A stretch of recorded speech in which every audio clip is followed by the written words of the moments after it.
White House is a formidable candidate, even though, you know, originally he got started, you know, with bad approval ratings originally when he was into the waterboarding and all that. How do you feel, if you were to assess his term of office, Sheldon Whitehouse, what would you grade him? Disaster. I mean, look at the stats. I mean, unemployment's more than doubled. Our national debt's gone up by 70%.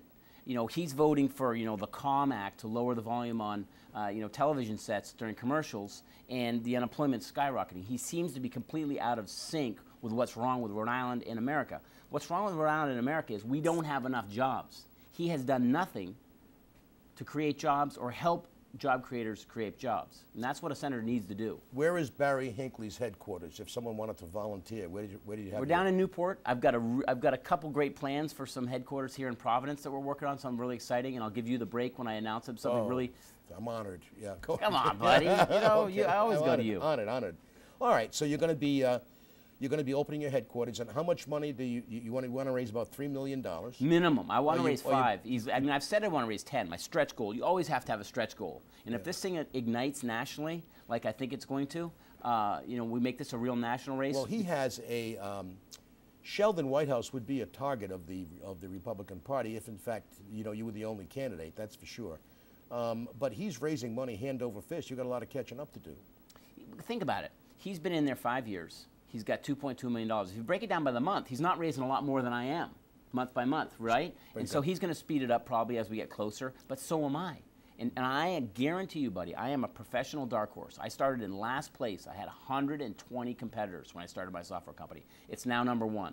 I'm very good at being a dark horse. I know how to win, and I'm going to do it this time. I can feel it. What are you going to do when you challenge him to a debate? I would like to challenge him to a lot of debates. Someone told me today I should challenge him to 39 debates, one in every town in Rhode Island. Well, I'd love to do that. Challenge him right now. Sheldon, I'd love to challenge you to a debate as soon as possible because Rhode Island needs solutions, and I have some, and we need to hear what yours are. That's a challenge. I guess we can report that on the news. You challenge him to 39 debates in every city in town. I will debate him in every town in Rhode Island. Well, you're feisty, I'll tell you that.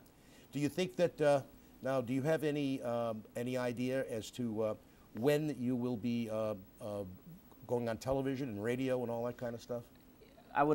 My goal is to raise enough money during this third quarter to launch some media in October, November timeframe to really get my name out there. Because the one thing I need to do, having not been in public life my whole life, is name recognition. So I would definitely like to do some media buys this fall to build the name recognition and then springboard off that into another strong year. You have a slogan? Got jobs? All right. The man who wants to be a U.S. Senator did all the talking this morning. Barry Hinckley, Newporter, but Rhode Islander. Who is going to spend all the rest of his year and a half, the next year and a half, trying to be U.S. Senator.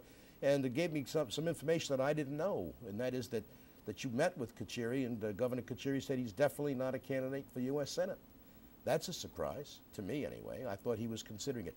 Who do you pick between Laughlin and Doherty? I'm not going to get into that mix. I don't think with John not here, it's not fair.